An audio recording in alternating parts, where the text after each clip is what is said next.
otomatis orang tua itu kan pingin anaknya menjadi seorang hafizoh. Itu standarisasi mentor untuk mengajar anaknya itu gimana ya gitu? Guru yang dicari itu gimana? Jadi gini kan, ada yang bilang katanya juz 2930 tuh agak berat. Jadi lebih bagus kita ngafalnya dari makanya kenapa dibilang sebenarnya nggak perlu banyak hafalan. Seberapa Kak, jadi Kak Hani kegiatan sekarang ini apa ya? Kegiatan sekarang alhamdulillah udah selesai skripsi.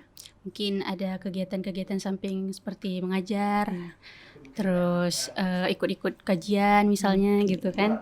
Artinya sekalian nunggu wisuda nih ya, Iya, ngisi nunggu waktu wisuda. tuh ngajar. Mentornya di mana Kak ya? Mentornya kita di Masjid Oman. Masjid Oman. Terus ada juga baru-baru nih di Modal Bangsa. Di Mosa Banda Aceh? Iya. Di Belang Bintang tuh ya? Belang Bintang. Boleh nggak Kak cerita nih, kapan sih terjun ke dunia hafal-menghafal, bisa menjadi seorang hafizoh sampai sekarang tuh gimana prosesnya? Jadi dari awal ya, tamat SD itu, waktu itu saya sebenarnya juga belum tahu kalau di daerah saya ada pesantren tahfiz Quran itu. Dulu saya sempat mendaftar di Raudatul Hasanah di Medan. Di Medan. Di Medan. Udah sempat survei datang langsung ke sana, gimana asramanya, kegiatannya bagaimana gitu kan. Cuman waktu mau mendaftar tiba-tiba dapat informasi bahwa di tempat tinggal saya itu ada pesantren baru. Nah, itu memang lagi dibuka waktu itu. Nah, iseng-iseng daftar nih, orang tua juga bawa ke sana nengok langsung ke sana gitu. Barulah ikut tes-tes, ada tes baca Qur'annya, wawancara anaknya juga orang tuanya, dan saya juga dinyatakan lulus di sana. Jadi waktu saya mau mendaftar di Raudatul Hasanah itu udah nggak sempat lagi, karena saya udah di Tamiang lagi waktu itu. Gitu. Dan tempat tinggal Kakak di Tamiang. Memang di Tamiang. Untuk kawan-kawan Kakak di Aceh Tamiang gitu. SD-nya di Aceh Tamiang, SMP-nya tadi udah masuk ke Kuala Simpang. Iya. Oke Kak. Jadi dalam rentang waktu berapa tahun Kakak menghafal Al-Qur'an ini bisa sampai selesai 30 juz ya? Artinya kan nggak mudah ya 30 juz. Perjuangan ya. Ada banyak perjuangan yang harus dilalui kan. Iya. Kalau hitungannya mungkin 3 tahun 7 bulanan lah. 3 tahun 7 bulanan. Karena kan kita kan mutskin kan hafalan lagi. Oh iya. Jadi karena ada proses murojaah ya? Iya, ada murojaahnya lagi. Sehari itu bisa 1-2 juz gitu. Sehari bisa 1-2 juz. Sekali itu, setor. Oh, sekali setor. Sekali duduk sama ustazahnya. Itu manage waktunya gimana ya? Jadi dibagi-bagi. Kita kan kalau setoran hafalan itu nggak langsung yang pagi langsung gitu, nggak. Misalnya habis subuh kita setengah juz sekali duduk. Kalau misalnya memang kita merasa hafalannya masih bisa dilanjuti lancar, lanjut terus sampai jam 8 misalnya gitu. Sampai nanti jam 8. Habis asar kan ada kelas tahfiz lagi nih, habis asar masuk lagi setengah juz lagi, malam gitu juga. Jadi dalam satu hari itu bisa 1-2 juz. Itu murojaah. Tapi kalau ziyadah menambah hafalan itu biasa tergantung kemampuan kita, kan nggak semua orang sama gitu kan. Kalau saya sih biasanya paling dikit itu 2 lembar. 2 lembar paling sedikit. Paling sedikit. Paling banyaknya? Paling banyak saya pernah 4 lembar. 4 lembar dalam sehari. Itu hari-hari biasa. Hari biasa. Hari biasa. Itu artinya kayak ya nggak terlalu diketatin ya, bisa dapat segitu. Kalau misal diketatin lagi itu kalau difokuskan lagi. Difokuskan jadi lagi. Sebenarnya kan waktu itu di sekolah saya itu bukan hanya ke tahfiz ya, ada umumnya. Jadi dari pagi itu kita ada sekolah umum sampai jam 12 siang. Sekolah umum tuh belajar kayak biasa gitu ya. Belajar matematika, bahasa Inggris ya kan, IPA gitu. Jadi nanti setelah pulang sekolah di situ saya baru megang Quran lagi, menghafal lagi. Jadi sebenarnya kalau fokus aja di pagi itu mungkin bisa dapat banyak gitu ya kan. Cuman karena sekolah dilanjuti lagi setelah ba'da zuhur gitu. Berarti Kakak menyelesaikan hafalan tuh masa sanawiyah ya? Iya, masa sanawiyah. Itu masa SMA-nya tuh di mana, atau lanjut di situ atau gimana? Nah, jadi dulu waktu saya udah khatam kelas 3 tuh ya, udah khatam. Iya, kelas 3 mau naik SMA lah gitu SMA kan. Gitu. Ajaran baru lagi. Saya bilang ke orang tua gitu kan, gimana kalau kakak nih, manggilnya kakak, pindah aja nih SMA-nya gitu. Kebetulan sepupu saya ini dulu pernah tes juga di Seruai, di Tamiang ini tadi. Cuman beliau tidak lulus. Di Seruai? Seruai. Sekolah tahfiz nih tadi. Beliau nggak lulus, jadi beliau tes ke Madrasah Ummul Quran Langsa. Di MUK ya? Iya, sepupu saya ini tadi. Jadi dia memang terhitung 6 tahun di sana. Karena saya 3 tahun sanawiyah di Seruai, saya ikut jejak adik sepupu saya di sana. Karena dia bilang udah SMA-nya sama kami aja, dia bilang gitu. Diajak ke sana. Saya tes, saya masuk kelas tahfiz waktu itu, ada asramanya dan ada kelasnya. Intensif lah ibaratnya gitu kan. Udah masuk ke sana, jadi alumni di sana. Berarti 3 tahun di sanawiyah di Seruai, ya. Berarti 1 tahun SMA sempat di sana. Sempat SMA waktu itu. Karena bingung ya antara mau lanjut atau enggak gitu. Terus udah ambil keputusan SMA-nya jadinya di Muklangsa. Naik kelas 2 pindah ke Muklangsa gitu. Kenapa Kak? Kenapa harus pindah? Kenapa nggak selesaikan di situ sampai kelas 3-nya, kelas 3 SMA-nya gitu? Jadi kan waktu itu pesantren saya itu masih baru banget. Saya itu angkatan pertama putri waktu itu. Angkatan angkatan baru ya? Pertama, memang baru kali. Belum ada siswa lain gitu selain saya, itu perempuan. Tapi kalau laki-lakinya itu udah ada pernah 1 tahun di atas saya waktu itu. Nah jadi saya masuk kan udah kebetulan nih lulus gitu kan. Ya jalani aja hari-hari gimana ngafal, nggak tahu tiba-tiba udah khatam aja nih gitu kan, bareng-bareng teman. Barulah saya di situ merasa bahwasanya umumnya ini pelajaran umumnya saya masih kurang gitu, dari segi bahasa, dari segi apapun itu gitu. Ditambah lagi sekolah itu waktu itu kan masih baru, belum ada akreditasinya, jadi kita mungkin agak sulit mau ke jenjang perkuliahan seperti itu. Jadi saya bilang sama orang tua kalau saya mau pindah ke sekolah yang memang dalam artian udah banyak alumninya, ya kan, apalagi Muklangsa itu udah mendunia gitu ya kan, di mana-mana alumninya gitu. Jadi kan 30 juz artinya kan udah selesai hafalan gitu ya. Untuk orang-orang yang 20 juz, yang punya hafalan 5 juz, apakah sudah dikategorikan sebagai seorang hafizoh atau hafiz gitu? Hafiz. Ya. Jadi mereka yang telah menghafal beberapa juz, misalnya 5, biasa kalau di MTQ itu ya kategorinya 5, 10, 15, 20, 30 biasa kan, yang 25 biasa jarang. Nah itu udah dikatakan hafiz, penghafal Quran. Nah ketika dia sudah mengkhatamkan Al-Qurannya, maka dia baru dikatakan hafizoh, ataupun kalau di laki-laki biasa al-hafiz, gelar ininya gitu. Bicara tentang MTQ gak? Udah ada pengalaman di sana ya MTQ? Ikut MTQ kalau gitu? MTQ emang udah cukup banyak pernah ikut. Udah cukup banyak, artinya udah banyak pengalaman lah ya? Iya, jadi dulu saya sebelum terjun ke dunia MTQ di tingkat-tingkat kecamatan, kota, provinsi, itu udah pernah memang kami MTQ di pesantren. Di pesantren. Jadi saingannya teman sendiri nih, gitu ya kan. Ada yang hafalannya 10 juz, 5 juz gitu. Jadi lombanya sesuai tingkatan. Gitu. Lebih greget ya kawan sendiri gitu. Iya, kita tahu kualitas hafalan dia bagaimana gitu kan, lancar atau tidaknya gitu. Itu kategorinya berapa juz ya biasanya ikut gitu? Kalau dulu saya masih awal-awal sanawiyah tuh masih 3 juz. Sanawiyah 3 juz ya? Sanawiyah 3 juz. Jadi saya dulu 1 tahun pertama kali itu dapat 9 juz. Kalau nggak salah 9 juz. Baru naik gitu. Kakak sudah menjadi seorang hafizoh ya, udah selesai hafalannya gitu. Seberapa penting sih Kak menjadi seorang yang penghafal Al-Quran gitu? Di samping itu dampak yang Kakak rasakan dalam kehidupan Kakak sekarang itu seberapa besar sih? Sebenarnya gimana ya? Menghafal Quran ini sebenarnya di usia berapapun bisa. Asal ada kemauan, nggak ada batasan gitu. Mau dia udah 40 tahun pun kalau memang jiwa semangat menghafal Qurannya ada, insya Allah bisa gitu. Bahkan orang tua saya sendiri yang menyekolahkan saya, ibu saya nih ya, waktu itu hafalan saya udah sekitar 18 juz. 18 juz. Waktu itu. Jadi dia juga bertekad ingin menghafal Quran seperti anaknya. Nah, ini kan umurnya udah sangat tidak muda waktu itu kan, udah 30-an berapa gitu kan. Tapi karena ibu saya ini juga punya semangat yang luar biasa, bisa beliau menghafal surah Al-Baqarah dari Alif Lam Mim gitu. Sama, jadi kami kadang kalau di rumah itu sering murojaah bareng gitu, walaupun mama ini masih awal-awal banget gitu ngafalnya gitu. Tambah semangat kita gitu ya. Tambah semangat gitu. Yes, Masya Allah banget sih Kak. Jadi kan banyak nih fenomena sekarang nih ya terkait dengan dunia hafal-menghafal gitu. Banyak sudah program di TV menghafal gitu. Gimana sih menurut pandangan Kakak gitu, banyak komunitas yang sudah memfokuskan ini di dunia khususnya di Aceh ya? Iya, di Aceh. Di Aceh ini udah banyak sekali penghafal Quran yang lahir dari sini gitu kan.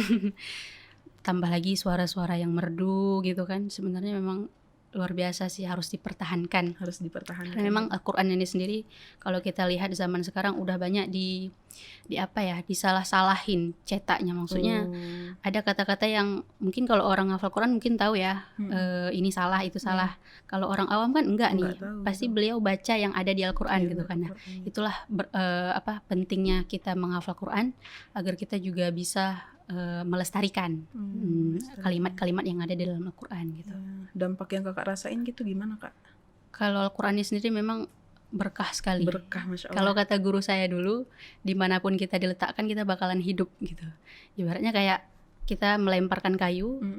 Kayu ini kan ibaratnya penghafal Quran nih. Dimanapun diletak, mau itu di pedalaman manapun tetap hidup dia. Karena apa? Memang keberkahan Al-Quran itu sendiri yang membawa kita gitu. Sangat berkah gitu. Iya. Masya Allah. Kak, jadi banyak nih kan metode-metode dalam menghafal. Kakak sendiri pakai metode yang mana nih dalam menghafal Al-Quran? Kalau saya sih metodenya suka-suka saya aja. Suka-suka. Oh, udah berarti metode suka-suka sekarang. Ya, maksudnya kan ada orang mungkin gini, dia nggak bisa nih ngafal tuh monoton, di lingkungannya gitu, rame orang gitu. Kalau saya pribadi, saya nggak masalah gitu, mau gimana pun tempatnya saya tetap bisa fokus ke hafalan saya gitu kan. Karena banyak saya lihat teman-teman saya dia harus menyendiri di sudut misalnya.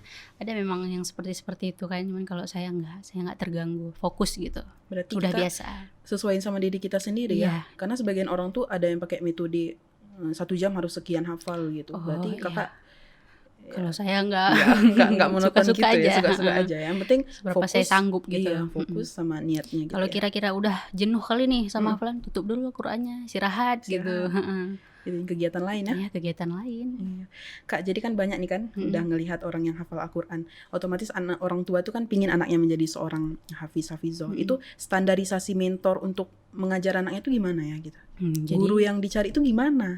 Jadi gini kan, saya juga pernah merasakan masa itu gitu. Jadi saya kalau misalnya mengajar ataupun menerima setoran hafalan dari mereka di luar sana, saya nggak pernah memfokuskan. Maksudnya kayak abang harus 1 lembar nih setornya hari ini juga. Ya. Kita lihat kapasitas kepalanya bagaimana gitu. Ternyata dia bacaannya pun masih gamblang, maksudnya belum pas tajwid, makhrajnya itu belum pas. Nah, ketika kita menghafal, kita jangan sekedar menghafal, jadi harus membenarkan bacaannya dulu. Karena apa? Ketika bacaan itu salah, maka arti dari Al-Quran itu juga salah. Nah, jadi karena kita paham bagaimana makhrajnya, tajwidnya, harus kita ajarkan kepada anak itu gitu.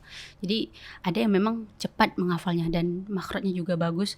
Nah, itu nggak saya batasi juga.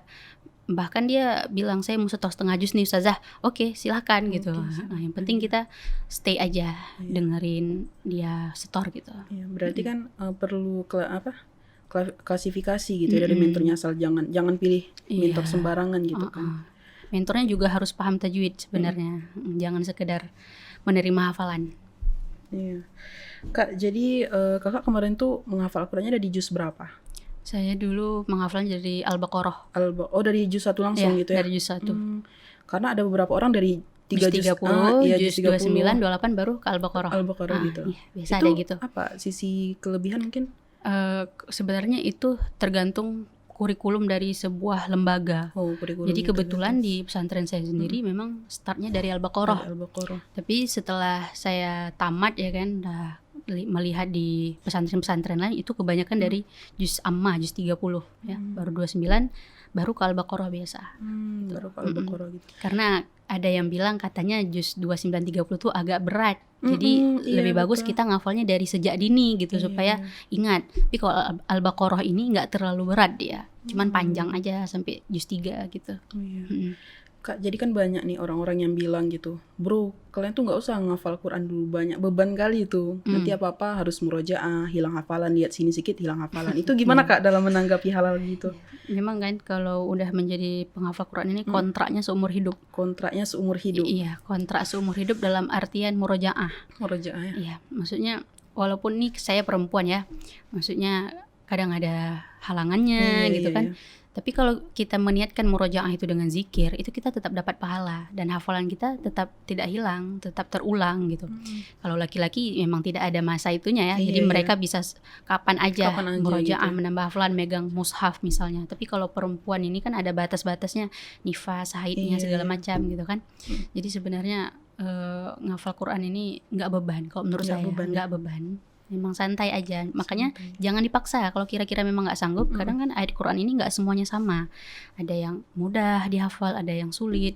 Yang sulit-sulit itu biasa juz-juz tinggi, 20 juz ke atas itu. 20 juz ke atas itu ayatnya memang berat-berat. Ada yang tentang azab Allah. Nah, itu biasa kata-katanya emang agak sulit untuk dihafal gitu. Tapi kalau di bawah itu kita masih enak menghafalkannya gitu. Apalagi kita sering dengar gitu ya. Sering dengar pas ngehafal kayaknya udah pernah nih gitu. Iya. Gitu sih. Berarti nggak menjadi beban kayak malah menjadi keberkahan tersendiri gitu ketika kita menjadi seorang penghafal Quran gitu ya. Saya merasa dengan Al-Quran ini betul-betul bahagia aja, gitu. Senang aja gitu. Menjalani kehidupan. Nggak yang berat-berat kali, santai gitu. Saya agak itu sih betul ya, seumur hidup kontrak-kontrak. Kontraknya itu seumur hidup dalam artian murojaah. Tapi bukan berarti kita nggak harus maksudnya kita harus tetap mulai gitu, harus menjadi harus tetap mulai Quran gitu ya. Ada risikonya tersendiri. Iya, betul. Karena saya pernah dengar gini Kak, menjadi seorang penghafal Quran itu kan berat gitu, bisa nanti arahnya tuh ke neraka gitu. Oh iya, jadi itu tergantung kita. Iya, jadi aduh gimana nih. Ya, jadi itu tadi kontraknya seumur hidup. Disitulah ketika kita bertekad untuk menghafal, berarti kita juga membuat kontrak itu sama diri kita. Oh, aku harus tetap murojaah bagaimanapun itu. Makanya kenapa dibilang sebenarnya nggak perlu banyak hafalan. Seberapa lancar hafalan kalian sebenarnya, walaupun hafalan kita cuma 1 juz, tapi ketika itu lancar bisa kita bawa dalam sholat misalnya. Kalau misalnya dengar orang murotal bisa ikut nyambung gitu kan, jadi kan gitu, ikut aja alurnya gitu. Ikutin alur gitu sih. Rintangan yang Kakak hadapin tuh selama menghafal tuh apa tuh ya? Jadi kata guru saya dulu kan, cobaan orang penghafal Quran itu lebih berat. Memang semakin banyak juz yang kita hafal, semakin berat juga cobaannya. Jadi pernah saya rasakan dulu masih awal-awal kan, masih semangat-semangatnya nih, masih tamat SD masuk ke SMP kan. Gitu. Di situ masih biasa, kepala kita masih enjoy gitu kan, karena surahnya juga surah-surah ringan. Nah, ketika udah di 10 juz ke atas, itu baru terasa. Di situ cobaan malasnya, godaan-godaannya tuh luar biasa sih gitu. Kadang kan kita kalau di pesantren nih kadang suntuk ya, bosan, pengen pulang, telepon orang tua, jemput gitu kan. Kenapa kok mau pulang gitu kan? Capek ngafal di sini. Nah, itu cobaan sebenarnya. Nah, rupanya cobaan terberat lagi ketika udah di ujung. Waktu itu saya udah juz 30. Di situ saya rasanya betul-betul malas semalas-malasnya. Padahal sebenarnya juz 30 itu sangat mudah ya.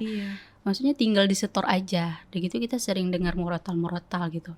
Tapi di situ memang rintangannya luar biasa. Yang kadang ustazahnya, kayak saya ustazahnya tuh ada yang hamil melahirkan, nggak sempat setoran gitu kan. Nanti yang ustazahnya pulang kampung ini. Jadi ada aja hambatannya, sama kayak kita buat skripsi juga. Dah di akhir-akhir nanti tinggallah dosennya gimana gitu kan. Banyak kali kalau itu. Berarti tapi harus kita fokuskan lagi ya ke niat awal kita tuh. Niatnya apa gitu kan, karena Allah pasti. Allah gini, setiap orang tuh kan nggak sama dalam menerima hafalan itu. Ada yang mudah, ada yang lama lupanya, ada yang lama ingat, cepat lupanya. Itu yang paling susah. Itu yang paling susah. Iya, dah lama ngafal, cepat juga hilangnya. Kan kalau kata guru saya juga dulu, itu kita harus banyak-banyak introspeksi diri. Karena diri, mungkin kita banyak kali dosa gitu kan. Dia bilang, iya sih betul. Kadang kita nggak tahu maksiat udah kita lakukan, gitu kan. Betul, Kak. Jadi itu yang buat cahaya Al-Quran itu nggak masuk gitu. Jadi gitu bahasa guru saya. Karena Al-Quran itu kan cahaya. Cahaya itu cuma mau masuk sama orang-orang yang memang bersih hatinya, bersih akalnya gitu kan. Ya begitulah kalau kita mau menghafal. Harus mulai terus ya. Untuk kawan-kawan yang udah mulai menghafal, lanjut terus. Yang belum menghafal, harus memulai. Ya, harus memulai. Kak, boleh nggak kami dengar nih suara Kak Hani Nadia Putri gitu ya, seorang hafizah. Surah apa aja, Kak? Surah apa aja? Oke. A'udzu billahi minasy syaithanir rajim. Bismillahirrahmanirrahim. Alhamdulillahilladzi أنزل على عبده الكتاب ولم يجعل له عوجا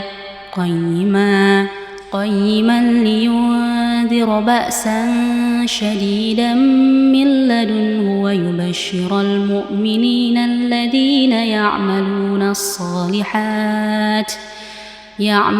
الصالحات أن لهم أجرا حسنا ماكثين فيه أبدا وينذر الذين قالوا اتخذ الله ولدا صدق الله العظيم. Bergetar nih jiwa hati saya, Masya Allah. Jujur nih Rizka, itu sih iris ya. Gak apa-apa kan, iri dalam kebaikan tuh gak masalah kan. Aduh, harus memotivasi. Kita kan belum mencoba ya kan. Motivasi terbesar nih dalam menghafal Al-Quran apa, Kak? Karena saya memang benar-benar merasakan nikmatnya menghafal Al-Quran itu gitu ya. Jadi rasanya dimanapun saya diletakkan, saya merasa bersyukur. Karena gini, kalau saya lihat fenomena sekarang ya, nggak semua orang yang ngafal Quran itu bagus bacaannya. Jadi ada yang memang dia sekedar menghafal aja tanpa mengetahui kaidah-kaidah tajwid yang ada di dalam itu gitu. Jadi percuma saja kalau misalnya kita ngafal nih, ya kayak saya bilang tadi, tajwidnya masih asal-asal, nggak pas makhrajnya gimana gitu kan. Jadi sama aja, nggak ada ininya juga, nikmatnya membaca Quran itu kan. Baca aja Quran itu dengan suara yang indah, dengan suara yang ini gitu kan. Jadi ya gitulah. Kenapa seorang penghafal Quran bisa memberi syafaat gitu ya? Berapa orang gitu ya? Oh iya, ada juga ya, saya dengar gitu-gitu kan. Jadi orang hafal Quran itu diberi jatah gitu. Jatah katanya kalau di dalam keluarganya itu ada ayah, adiknya, ibunya gitu, itu dapat syafaat dari anaknya yang menghafal, katanya gitu. Nanti di akhirat katanya. Di akhirat itu memakaikan mahkota ya, Masya Allah. Kau merinding ya, kau merinding nih. Memakai jubah kebanggaan gitu ya. Gitulah semoga katanya. kita bagian dari orang-orang. Insya Allah, amin. Jadi Kak Hani menjadi seorang penghafal Quran itu pilihan atau memang tergantung diri kita sendiri? Ya.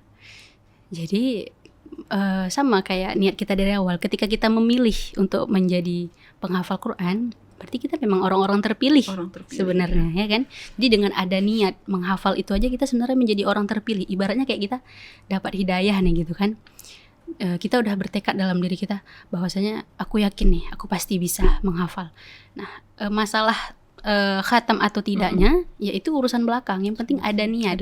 Berarti kita memang orang-orang yang dipilih Allah untuk bisa menghafal Quran gitu. Dan kita harus bersyukur menjadi harus bersyukur menjadi orang pilihan tersebut gitu. Kak, closing statement nih buat kawan-kawan yang mungkin mau memulai hafal Quran gitu. Oke. Buat teman-teman di luar sana yang mungkin belum mau memulai nih kan, mulai aja gitu. Karena memang ngafal Quran ini dia jangan dinanti-nanti, tapi harus dimulai gitu. Karena kan kita nggak tahu nih ya, kita mati dalam keadaan apa misalnya gitu kan. Jadi sebenarnya nggak harus yang 30 juz, enggak. Minimal bisa ngafal Al-Baqarah aja itu insya Allah adalah pahala kita gitu, pahala jariah yang mungkin ya kita ajarkan ke anak-anak kita misalnya, ke anak-anak murid, bukan anak sendiri ya, anak-anak murid aja lah. Mungkin dari kita mengajarkan mereka, dapat ilmunya, mereka ajarkan lagi ke orang, insya Allah kan ilmu kita juga bakalan ngalir kan. Ya, pahalanya ngalir gitu. Baik Kak Hani Nadia Putri, terima kasih banyak Kak. Jika video ini bermanfaat untuk Anda, silakan subscribe, like, dan nyalakan loncengnya.